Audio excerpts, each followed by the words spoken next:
Olá, o ponto de vista de hoje vai falar sobre relacionamentos tóxicos. E eu recebo aqui a psicóloga e psicoterapeuta Rosana Palma. Bem-vindo, Rosana. Obrigada. E a neuropsiquiatra Karime Peterman. Bem-vindo, Karime. Rosana, o que são os relacionamentos tóxicos? Hoje a gente vê como relacionamento tóxico tudo aquilo que acaba passando um pouquinho do limite. Qual é o limite? Por exemplo, imaginar alguma coisa, um ciúmes possessivo, competitividade entre relacionamento. Então, tudo que acaba passando de um limite da normalidade, a gente avalia como tóxico, como faz mal mesmo. Como imaginar aquela caveirinha do tóxico é esse relacionamento. Mas ele se estende além de um relacionamento entre um casal. Sim, tem. No trabalho tem bastante, tem funcionário tóxico. Tem entre amizade mesmo, aquela amizade que não é legal, não faz bem, isso tudo é considerado como tóxico. Você concorda com isso também? Exatamente. E hoje nós temos que investigar o que está por trás desses relacionamentos doentios, né? Hoje se sabe que grande parte dos casais que se separam, a grande maioria dos cônjuges estão em depressão, que culmina numa separação. Então, os relacionamentos, eles não são doentios ao acaso. Em geral, tem uma patologia anterior, né? Como a Rosana falou, pode ser um ciúmes patológico, que é uma doença que chega a ser delirante, pode ser uma sociopatia, pode ser um transtorno bipolar e assim por diante. Mas, Rosana, como é que se desenvolve esse relacionamento tóxico? Como é que ele chega nesse nível de toxicidade? Então, o que acontece? Tem algumas pessoas que desenvolvem ao longo da vida delas, e aí a gente entra em questão familiar, né? Tudo a questão de aprendizagem mesmo. Quando se relaciona com alguém, tem essa questão de já ter essa possessividade, já tem toda essa questão. Por exemplo, muitas vezes os relacionamentos, os dois acabam entrando nessa como é que você falou? Toxicidade. Toxicidade, né? Um contribui e aí o outro, por exemplo, num relacionamento de ciúmes. Né? Então a mulher começa a ter ciúmes e o cara contribui porque também não conta onde vai, então isso tudo começa a se agravar.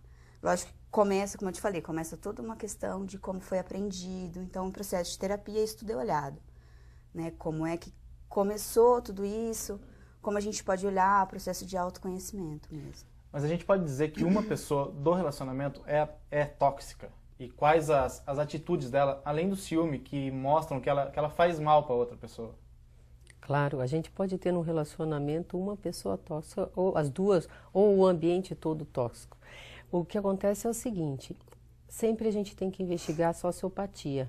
Sociopatia, ao contrário do que as pessoas imaginam, que seja uma doença, não é uma doença, é um mau caráter. Né? E o sociopata pode estar no seu local de trabalho, na sua convivência familiar, no seu relacionamento afetivo e assim por diante. Às vezes até nos filhos. O sociopata é aquela pessoa que não tem sentimento de culpa, ela não experimenta a culpa. Então ela age de uma forma perversa, de uma forma maldosa, para prejudicar o outro. Ela sente prazer em prejudicar o outro. Em ver o outro mal. Exatamente. E ela não tem culpa. Sempre ela é a vítima. Geralmente são pessoas que fazem amizades com muita facilidade, são pessoas extrovertidas, porém são pessoas que, por onde passam, deixam um rastro de destruição. As amizades não são duradouras, porque eles sempre continuam prejudicando os relacionamentos. Mas isso é inconsciente ou não? Do mesmo jeito que você falou, ela sente prazer, mas esse prazer é inconsciente ou não? Ela busca realmente, ela fala, não, exatamente. Aqui eu tenho que agir assim. O prazer é totalmente consciente. Por isso que a psiquiatria abandonou essa patologia por não ser uma patologia. Não é uma doença, não tem tratamento específico. É a perversidade, é o mau caráter. Então, hoje não se fala mais em psicopata, é um termo errado. Né? Psicopata, do grego, significa a pessoa doente da mente, do cérebro. Então, quem tem depressão é um psicopata, coitadinho. Ele tem uma doença mental. O sociopata é uma pessoa que prejudica a sociedade. Então, o termo correto é sociopatia. Então, esse sociopata, ele tem essa dificuldade de relacionamentos. Ao mesmo tempo que ele faz o relacionamento com facilidade, ele estraga o relacionamento de forma consciente. Ele tem prazer em fazer isso. Isso é muito comum. Aí seria então só uma mudança de comportamento da pessoa. O sociopata ele não consegue viver em sociedade, né, Karine? Ele tem esse problema com qualquer pessoa, como você falou lá atrás, né? Não é só com a esposa.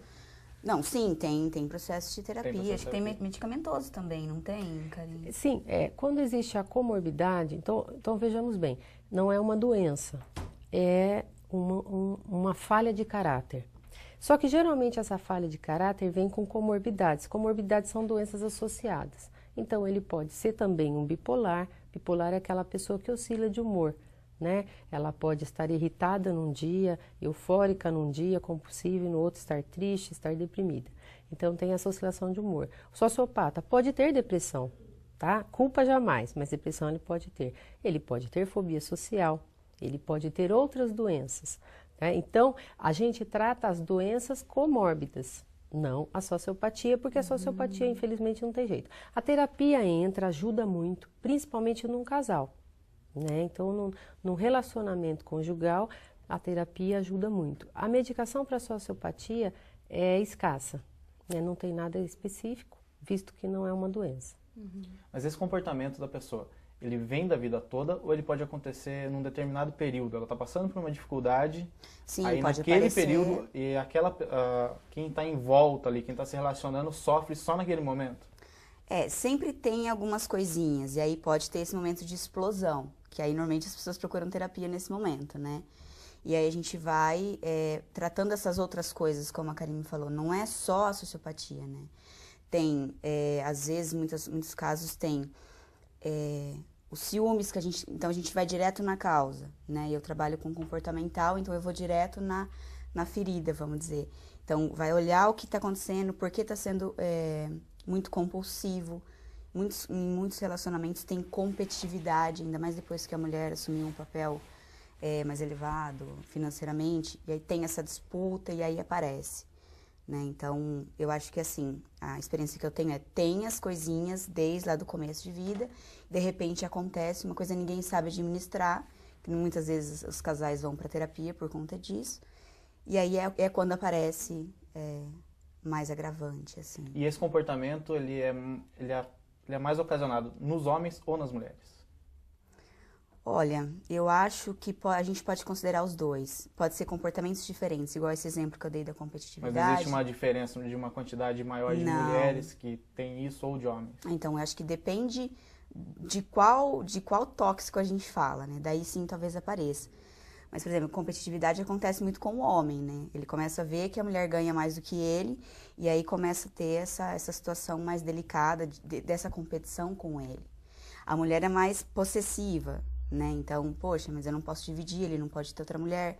Então, eu acho que talvez teria essa estatística, mas mais dividida pelos tóxicos, vamos dizer. Mas a gente consegue enumerar esses tóxicos? Ou não? São vários? São vários, né? Sim, os que mais acontecem quando vem a terapia de casal é mesmo esses exemplos que eu dei, de possessividade, de competitividade, de orgulho, né? Um não dá o braço a torcer e, de repente, acaba se tornando mais tóxico. Está sempre relacionado com insegurança? Na maioria das vezes. Né? A Rosana falou muito bem, hoje existe essa inversão de papéis. Né? A mulher assume, na maioria dos casos, o papel de chefe da casa. Né? Visto que hoje a gente enfrenta uma crise muito grande, não só no Brasil, uma crise mundial e da economia. E hoje as mulheres assumiram esse papel de trabalhar fora e geralmente de levar a casa mesmo. O homem, por vezes, assumiu o papel de dono da casa, às vezes desempregado, ele cuida das crianças, ele gerencia a cozinha, as compras e tudo mais. E essa inversão de papéis também se tornou tóxica. É muito difícil numa cultura machista que a gente ainda tem no Brasil aceitar esse tipo de situação. Então, a mulher acaba sendo mais assediada profissionalmente e também por outros homens e acaba havendo ciúmes. Então, inverteu aquela coisa que antigamente a mulher tinha muita insegurança porque o homem trabalhava fora e ele era assediado, hoje se inverteu. E isso também é muito tóxico, né? Então, a gente tem que ver esses parâmetros que mudaram. E não necessariamente isso é doença, como a Rosana falou. São relacionamentos que vão se tornando difíceis durante o percurso. Né? Quais as consequências dessas atitudes? Muitas vezes, vou pro extremo, né? Muitas vezes a gente vê na TV mesmo.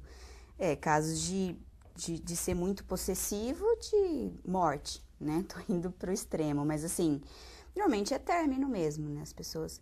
E aí o que é mais mágico na terapia, que eu gosto de dizer, é assim, a pessoa termina o relacionamento, vai para um outro, acontece a mesma coisa. Vai para um outro, acontece a mesma coisa. Então, assim, às vezes não está relacionado com a pessoa, né? Está relacionado com ela mesma, do jeito que ela olha as coisas. Então, isso a gente olha muito na terapia, né? O autoconhecimento, porque não deu bem com um, não deu bem com o outro a gente tem que cuidar para não acontecer de novo, né? Karime falou que muitas vezes está relacionado com doenças, por exemplo, depressão, a pessoa está em depressão, ela começa a ser tóxica, mas acontece o inverso. As atitudes dela, ela começa a ter uma obsessividade e isso leva ela a cair numa depressão porque ela está vendo que ela está agindo errado e não muda? Excelente pergunta. Né? Na prática de consultório a gente vê muito isso. O casal que está indo mal, ele começa a entrar numa síndrome que se chama síndrome de burnout. Seria a síndrome da exaustão. O cérebro entra em exaustão, ele se cansa, ele não aguenta mais. E essa exaustão pode levar à depressão. E a gente tem que lembrar que a depressão é uma doença química. Então não adianta falar para a pessoa, você tem que reagir, vamos lá, sai disso aí, não, você é forte, você é isso, é aquilo. Não, a depressão é uma doença química, existe uma diminuição de neurotransmissores. Então a pessoa não tem mais ânimo, ela não tem mais vontade de se arrumar, ela não tem mais autoestima, ela não tem mais vontade sexual. A libido cai muito. Então nos casais o que a gente vê muito é isso, uma queda no relacionamento sexual que culmina, em geral, numa separação. E no caso de um relacionamento tóxico no ambiente de trabalho? Isso a gente tem visto bastante, até tem muita matéria mesmo que tem feito bastante pesquisas, né, de funcionários tóxicos. É aquele cara que ele acaba depositando todo o trabalho dele no outro, né, então de repente aquele cara que, ou ao contrário, ele puxa muito para ele, aquele chefe que não delega, né, ele acaba se tornando tóxico, porque ele atrapalha o trabalho dele, que ele não consegue se desenvolver, e de repente ele não consegue desenvolver os outros subordinados dele, né, isso dentro das empresas é bem interessante. Aquele que quer também, entre aspas, se aparecer mais que os outros, ele é um caso de... Que ele não delega, né, então, eu faço melhor, deixa que eu faço, e de repente ele tá... Ou só eu faço, né, ninguém faz nada. Ninguém faz melhor, né, eu sou o que faço melhor, e aí de repente... Ele se tornou tóxico para a empresa, porque ele não consegue desenvolver os outros, e até para ele de novo, né? Isso atinge também círculo de amizade? Você tem aquele amigo que, quando ele bebe no bar, ele fica chato e você ainda insiste em sair com ele no bar? Muito bem. Aí entra outras toxicidades, né? Que a gente tem que pensar no alcoolismo, na drogadição, que infelizmente é muito comum, né? O uso da maconha, o uso da cocaína, agora o uso do êxtase, e a mistura de tudo isso junto.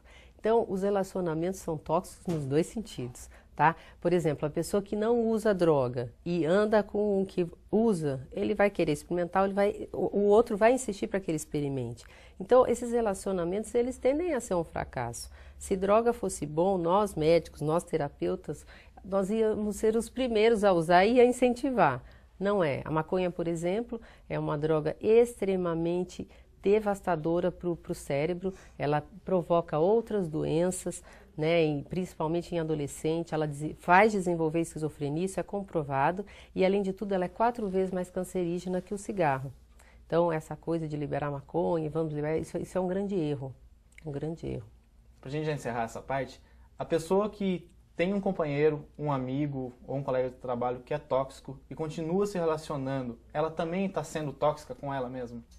Sim, porque ela vou usar o exemplo que a Karime deu, inclusive da droga, né? Então, quando a gente se aproxima de pessoas que usam, provavelmente a gente vai usar ou tem uma tendência a querer. É a mesma coisa com os relacionamentos, né? Então, a gente tá vendo que aquela pessoa tá puxando tudo pra ela, a gente vai tentar, deixa eu te ajudar, deixa eu fazer um pouquinho, a gente acaba levando bronca, a pessoa briga com a gente, ainda termina com relacionamento, que é o que a gente tá falando, né? Então, isso leva para os dois mesmo. Ponto de Vista está falando sobre relacionamentos tóxicos e volta daqui a pouco.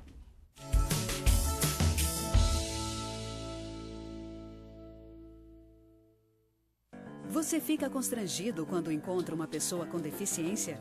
Então, está na hora de mudar. Deficiência não é doença e essas dicas são para você.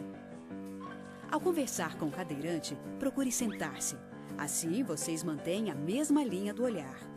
Para ajudá-lo a subir um degrau, segure a cadeira com firmeza e incline para trás, levantando as rodinhas da frente. Para descer, faça a manobra de marcha ré, sempre apoiando para evitar solavancos. Mas nunca movimente a cadeira sem antes pedir permissão ao cadeirante.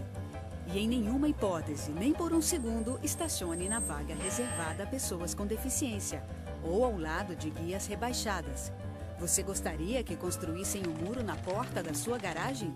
Pois é, quando você estaciona em lugares reservados, está impedindo que o deficiente físico se locomova. Cidadania é saber conviver com as diferenças.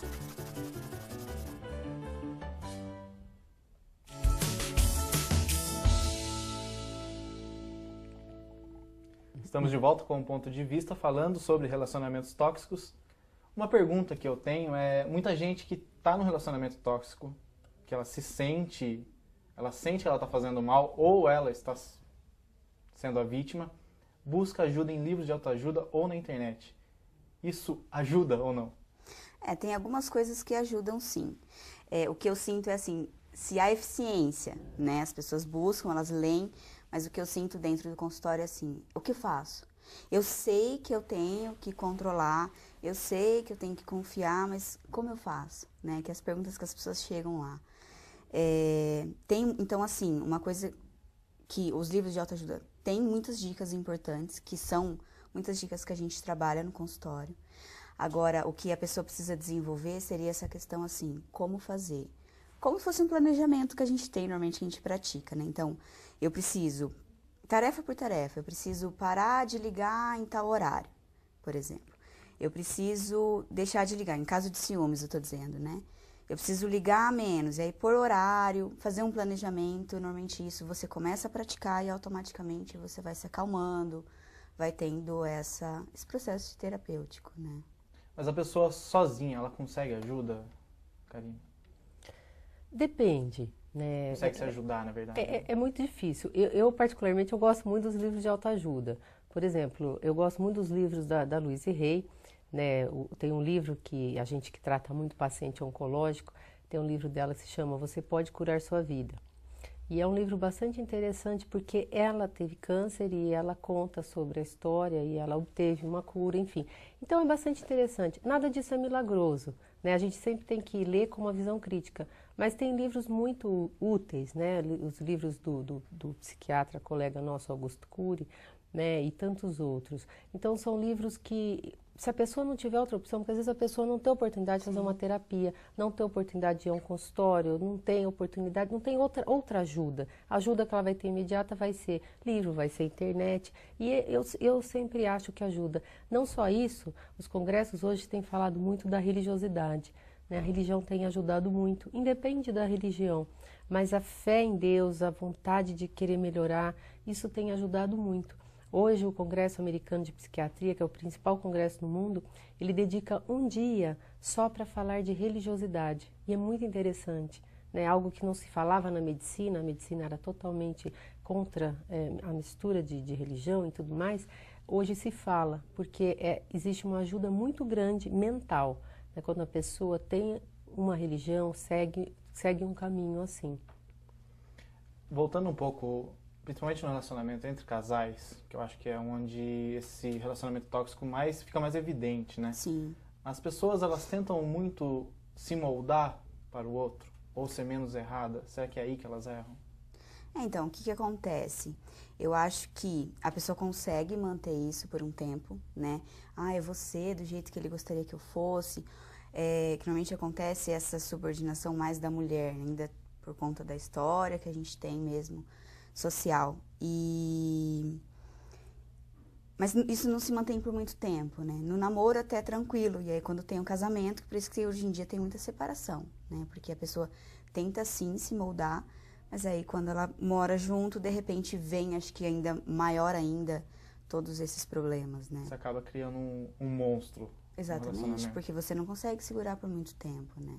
Que eu acho que a maioria dos relacionamentos tóxicos são isso, né? As pessoas tentam segurar a onda, não mostrar que é insegura e de repente casa e aí a insegurança vem à tona, né? Mas então, aí a pergunta daí é para as duas. É uma questão de baixa autoestima mesmo. Sim.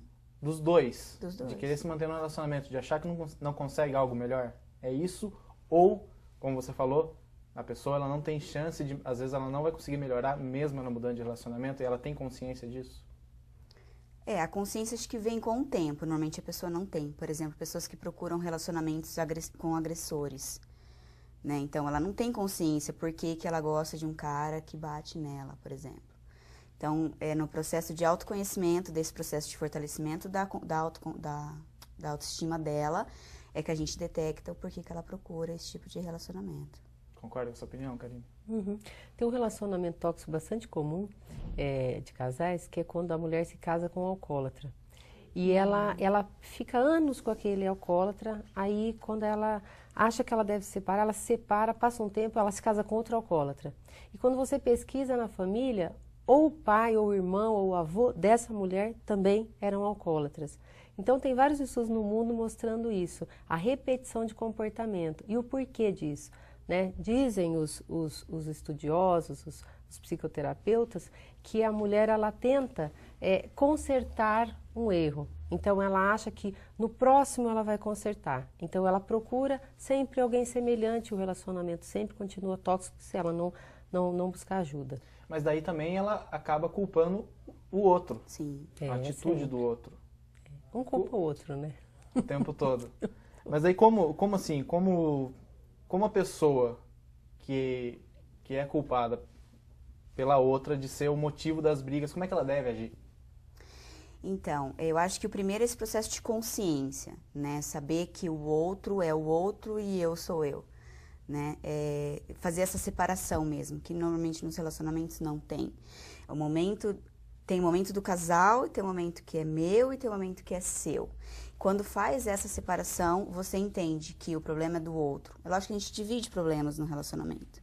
Qualquer relacionamento de amizade, com pais, mas é importante entender que o que é meu, igual o caso do alcoólatra. Ele bebe, eu posso ajudá-lo, ele quer essa ajuda, né? Então, acho que esse processo de consciência é o processo que a gente pode fazer mais rápido, que a pessoa consegue fazer sozinha, assim. Mas também não entra um pouco a idealização do outro? Sim, sim. Que é como a Karine falou, né? Então, a partir do momento que meu pai bebia, meu pai é meu herói, né? E de repente eu encontro um marido que bebe. Mas aí a gente começa a fazer essa associação, né? Então, esse processo de consciência é separar isso. Mas eu falo no outro ponto, da pessoa sabe que o companheiro bebe, mas ela fica pensando, não, ele vai parar. Essa é a esperança sempre. É a esperança de curar Corrigir o outro. o erro do passado. Corrigir o erro do passado, corrigir o erro do relacionamento anterior. E geralmente se repete o modelo. Né? Se ela não tiver alguém que breque isso, ela vai continuar repetindo o modelo sempre. Mas então, qual que é a saída para aquele casal, sem a gente entrar ainda na parte do tratamento? Um dos dois tem que fazer um sacrifício? Então, aí cai um pouco nisso que eu estava explicando, de eu sou eu e você é você, né? Então, eu fazer um sacrifício em prol de algo que eu acredito é um risco, porque eu não sei se o outro está disposto.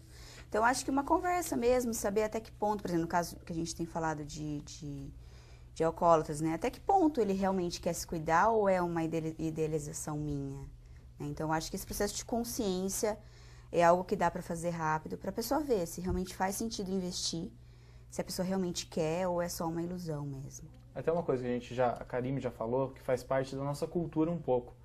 Mas houve um aumento, teve uma projeção maior com redes sociais, com essa maior interatividade entre as pessoas. Aumentou a insegurança de todo mundo? Muito, muito. O que a gente tem visto são as traições virtuais, né? Então é muito comum ou a mulher ou o marido virem ao consultório e falarem: olha, minha esposa está se relacionando com vários homens no mundo inteiro, assim, e já vi outras coisas, inclusive, e tal, e vice-versa. Então, ao mesmo tempo, né, que a internet, que as redes sociais facilitaram nossas vidas, e, por outro lado, estão prejudicando muito, né? A infidelidade impera. Então, agora a infidelidade não é só mais real, é virtual, e é considerado algo normal, e para namorado, para família, etc. E isso está sendo muito ruim, né? Isso tem destruído várias famílias, né? E só complementando um pouquinho de relacionamento tóxico. Hoje o que a gente tem visto muito são filhos que destroem o casamento dos pais, tá? Por quê? Pela falta de limite, né? Essa geração atual está extremamente sem limites. Então, os pais quase não cobram, quase não põem limites, e está vindo uma geração aí muito difícil, né? Então, esses são crianças mimadas, são adolescentes mimados, que estão indo para a droga e geralmente não querem estudar, não querem ter uma conduta de trabalho decente, né? E eles estão indo assim. Então, a gente está sofrendo hoje com isso. E, obviamente, destrói família. Então, não é só o álcool, não é só... Existe todo algo bem mais complexo. Então a gente pode caminhar supostamente para algo pior? Porque hoje acredito que a orientação aos pais falta muito, né? Porque de repente, como era antes, né? A gente tinha medo dos nossos pais e de repente um olhar a gente já segurava a onda. E hoje em dia os pais não eles estão perdidos mesmo o que fazer, né? Eu não posso bater, aí eu reclamo para a escola diz que é responsabilidade minha, então eu acho que falta mesmo essa questão de orientação, porque realmente as crianças não têm limite, elas fazem o que elas podem, o que elas querem, e aí de repente perde esse controle mesmo. Mas muito se fala da culpa dos pais em tudo, da criação, daquela cultura familiar, mas até onde realmente essa cultura familiar ela chega a ter uma influência? Pois é, tem um livro muito interessante que eu sempre indico para as pessoas no consultório, quem tem filhos, se chama Quem Ama, Educa, é do psiquiatra Issam Itiba. Então é um livro já relativamente antigo, mas é um livro extremamente atual e coloca essas questões. Então, a gente sempre tem que pensar que educar, né, não é punir, é educar. Tá? O bom pai não é aquele que dá o iPhone novo para o filho, o último modelo, ou o Xbox, enfim, né? Ou o carro zero quando ele faz 18 anos e assim por diante. O bom pai é o que educa, né? A boa mãe é a que educa. E tem que também dar bom exemplo, né? Não adianta falar para o filho, olha, não fume se ele fuma, né? Não beba se ele bebe, e assim por diante. Então, o primeiro lugar é o exemplo, é o caminho, é o rumo. O filho precisa ter um rumo. E o que a gente está vendo, você perguntou se vai piorar. Vai piorar porque está piorando, né? Hoje eles têm falado muito da geração neném, nem trabalha nem estuda, né? E a gente tem visto muito isso, infelizmente muito, tá? Em todos os níveis sociais. Porque a desestruturação da família já leva a um comportamento prejudicial diante da sociedade.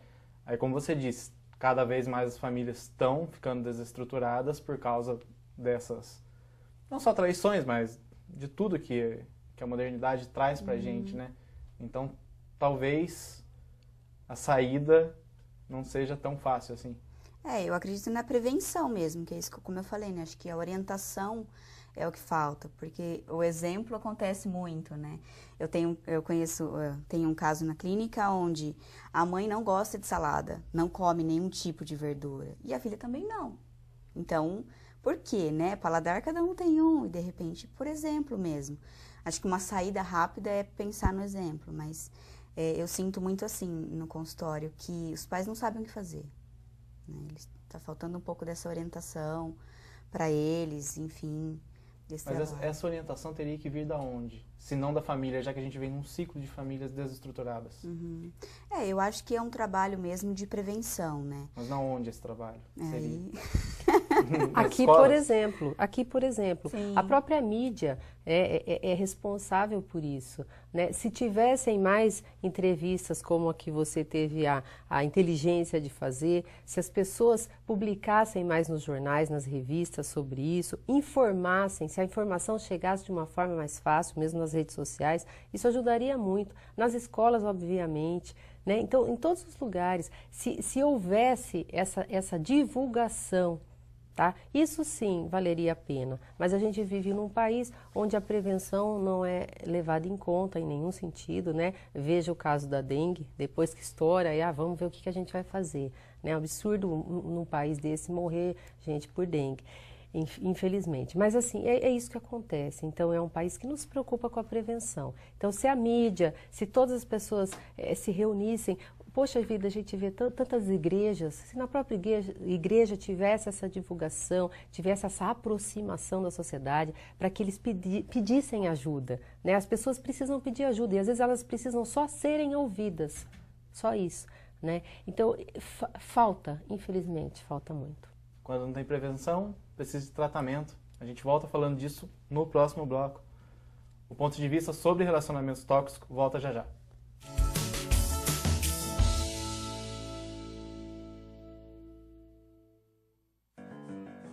Você fica constrangido quando encontra uma pessoa com deficiência? Então, está na hora de mudar. Deficiência não é doença e essas dicas são para você. Pessoas com deficiência intelectual levam mais tempo para aprender. Mas isso não significa que sejam incapazes. Elas podem e devem estudar e trabalhar.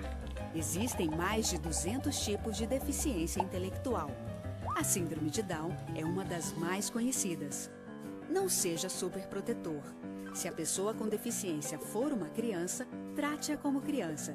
Se for adulto, trate como adulto. Ao pedir alguma coisa, se ela não conseguir fazer, mostre um modelo e certifique-se de que foi compreendido. E o mais importante, respeite o ritmo dela. Cidadania é saber conviver com as diferenças.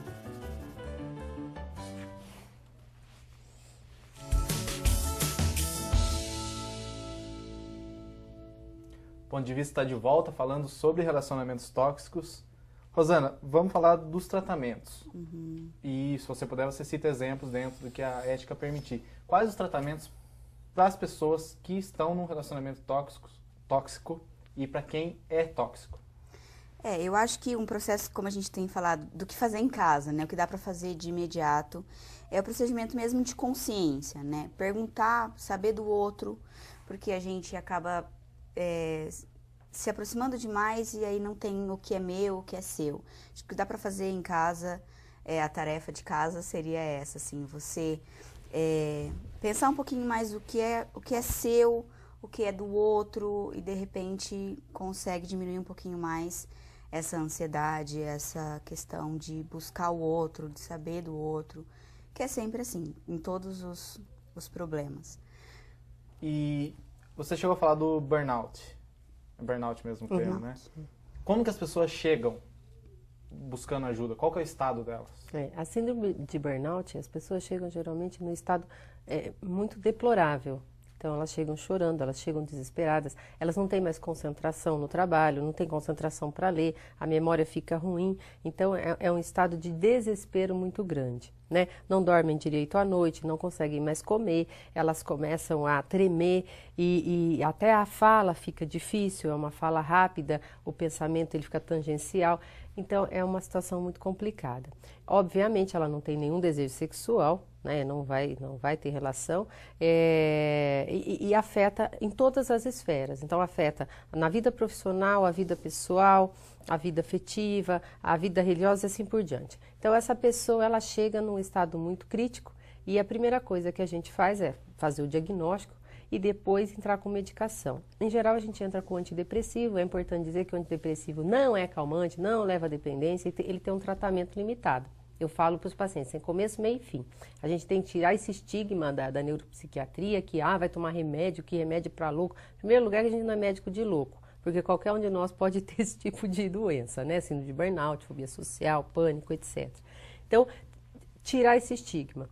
Então, existe tratamento, tem como ficar bem. Então, o tratamento, ele se complementa com a psicoterapia. Então, não é só a medicação ajuda muito, porque ele vai dormir melhor, ele vai ter ânimo, aumenta a serotonina no cérebro, então ele vai conseguir fazer as coisas, raciocinar direito, e a terapia vai ajudar no contexto do dia a dia, né? Então, como ele vai fazer, como ele vai agir, de que forma, e assim por diante. No caso da psiquiatria, existe o uso de medicamentos, mas no caso da psicologia, acho que já não, né? Não, normalmente é um trabalho... Qual que é o processo? É um trabalho em conjunto, mas qual que é o processo da psicologia para o tratamento desse caso? Exatamente esse diagnóstico, né? Então, tem esse processo medicamentoso. Seria legal se vocês falassem as etapas de cada uma. Sim, normalmente trabalha junto, né? Então, dependendo do caso, normalmente entra o medicamentoso primeiro, para conseguir elevar algumas questões mesmo, como ela falou, fisiológicas, né? E aí depois a gente entra com o processo de identificação, né, o que causou, e aí a gente tenta tirar se ainda tem essa situação, ou a gente tenta identificar, então vai entrando nesse processo como um funil, né, vai investigando, investigando até chegar mesmo no problema. E o que é interessante, aí você pode me confirmar, é quando não tem processo de terapia, a medicação normalmente é um pouquinho mais alta. Quando tem o processo de psicoterapia junto, até a medicação vai diminuindo com até mais rápido o processo, assim. É isso? Desse cuidado. É verdade. O tratamento ele deve ser em conjunto, né? Então, quando a gente fala, a gente sempre deve falar citando os estudos no mundo todo. São estudos replicados, aí tem uma comprovação estatística. Então, os estudos no mundo todo comprovam isso. A melhor saída é o uso de medicação associada à psicoterapia. Né? No caso das doenças psiquiátricas, a psicoterapia cognitiva comportamental é a que se mostra melhor. Ela tem um melhor resultado. Primeiro, porque ela é mais breve. Tá? E segundo, que ela é mais objetiva e mais direta. Né? No caso das medicações, síndrome de burnout, depressão, transtorno bipolar, a gente usa o antidepressivo. No transtorno bipolar, geralmente, a gente usa um estabilizador de humor. E a fobia social, que é algo muito comum que as pessoas não sabem, que é doença, e acabam bebendo para se desinibir e acabam se tornando alcoólatras. Existe hoje uma medicação para alcoolismo muito, muito linda, que é uma medicação que ela vai direto nos neurônios, onde o álcool atua, ela bloqueia esses neurônios, ela tira aquela fissura de beber. Então, essa medicação é extremamente eficiente, tá? Agora também existe a medicação para parar de fumar de forma também muito eficiente, que atua nos neurônios. Então, hoje a gente tem uma gama enorme de medicações que não levam à dependência e trazem uma qualidade de vida muito boa para o paciente. Né? Então, as pessoas precisam saber que isso existe. Retomando um pouco a parte do relacionamento tóxico, ciúmes, a possessividade, tudo isso, é possível reverter com tratamento? Sim, sim. Existe um tempo? Então, eu trabalho exatamente com a comportamental, né? Então, que tem um processo um pouco mais rápido. Mas mesmo assim, a psicologia, ela demora um pouquinho, porque a gente vai direto no que está acontecendo, né? Diferente de uma dor que a gente vai, toma medicação e sara.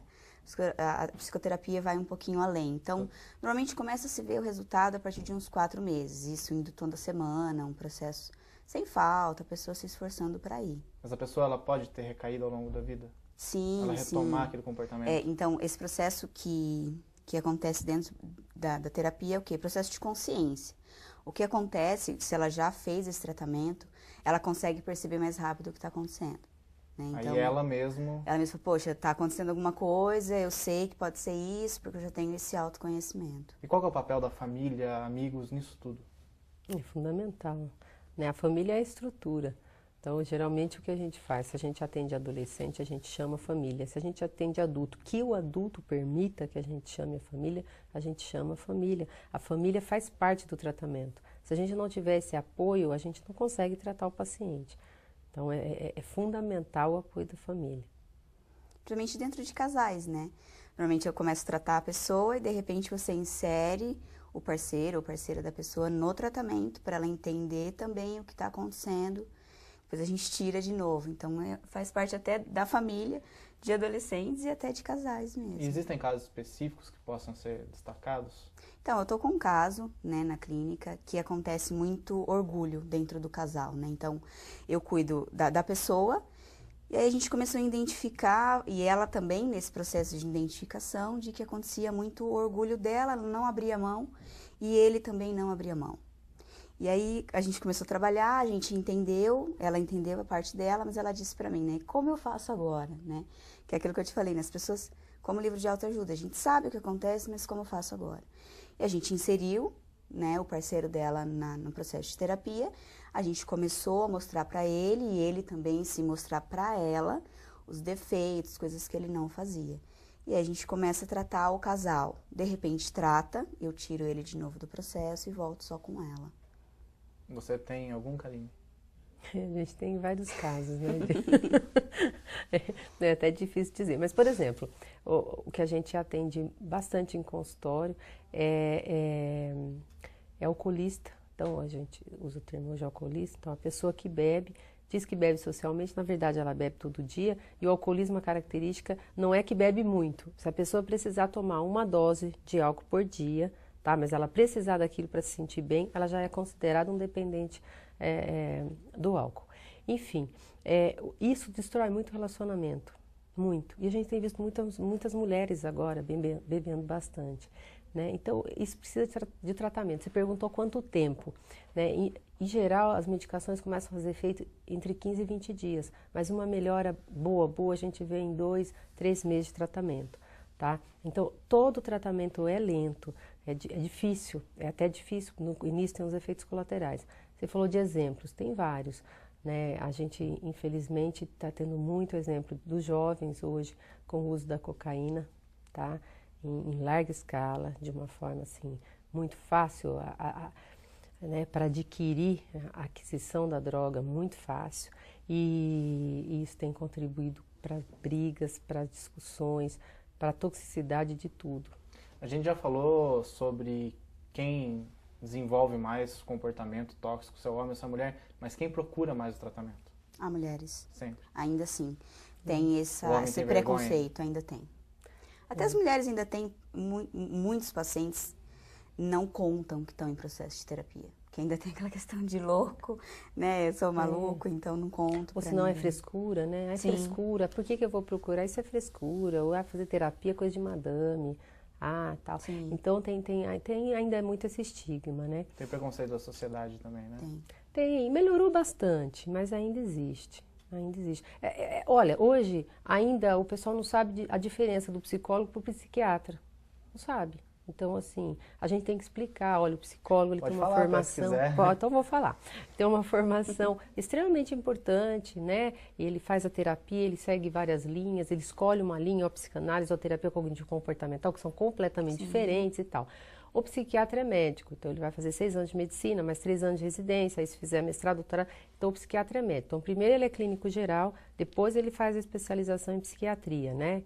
No meu caso, também fiz em neuropsiquiatria. Então, a gente foca nas doenças, nos diagnósticos. Respondendo ao que você falou, quem procura mais? As mulheres. Por quê? As mulheres têm 3 vezes mais depressão do que os homens. Por quê? Porque o sistema límbico, que é a região do cérebro onde controla as emoções, está interligado à hipófise, que é a glândula mãe dos hormônios. Então, o sistema límbico está aqui, a hipófise está aqui. Tá? A mulher oscila de humor, ela alterna de hormônio a vida inteira. Então, desde a menarca, que é a primeira menstruação, até a menopausa. Então, ela vai alternando os hormônios a vida inteira, principalmente gravidez, pós-parto, etc. Essa alteração de hormônio facilita a depressão, porque está ligada no sistema límbico, sistema emocional. Então, por isso que as mulheres têm mais doenças psiquiátricas que os homens, principalmente transtornos afetivos. Tá? Então, elas acabam procurando também por isso. E hoje, para terminar uma novidade muito boa, eles já descobriram no DNA, né, da célula, esse exame não é feito aqui no Brasil, é um exame que é colhido na mucosa da boca, faz uma raspagem, essa célula é retirada do DNA e é feita uma triagem para ver que tipo de patologia psiquiátrica a pessoa apresenta. Então, hoje já dá para ver no DNA se a pessoa tem transtorno afetivo bipolar, se ela tem depressão, se ela tem transtorno de déficit de atenção e hiperatividade, tá? E se ela tem alguma propensão ao alcoolismo. Dá para ver na célula do DNA. Esse exame não tem ainda no Brasil, mas vai chegar. Isso para nós é um grande avanço, porque já traz quais as possíveis medicações que podem ser usadas. Então, isso é assim, é a revolução, vamos dizer, da psiquiatria, da neuropsiquiatria. Para encerrar, Karine, tem algum recado que você quer deixar? Eu acho que isso que eu falei mesmo o tempo todo, né, de consciência, a gente tentar separar o que é nosso, o que é do outro. Não tem problema. É a gente fazer essa separação mesmo. Então, um exercício diário, o tempo todo pensar o que é meu, o que eu quero, e aí a gente começa a ter esse relacionamento que é o tema de hoje, né? Eu acho que tem que ser um conjunto, né? Então, a gente ter os pilares para a gente se sentir bem. Então, bom relacionamento no trabalho, bom relacionamento em casa, bom relacionamento com Deus, né? Bom relacionamento com o nosso próprio corpo. A gente não deve esquecer também que não é só isso, né? A prática de exercício, também o sol é extremamente importante. 5 minutos de sol por dia ajuda a aumentar a produção de serotonina no cérebro, então dá mais ânimo. Então, as pessoas não estão tomando mais sol. E nós temos sol em abundância. Por que a gente não está tomando mais? né? O brasileiro agora está tendo deficiência de vitamina D, porque não toma sol. Então é um conjunto. Se a gente conseguir aliar tudo isso, provavelmente a gente vai viver melhor. Obrigado às duas por ter vindo. Obrigada.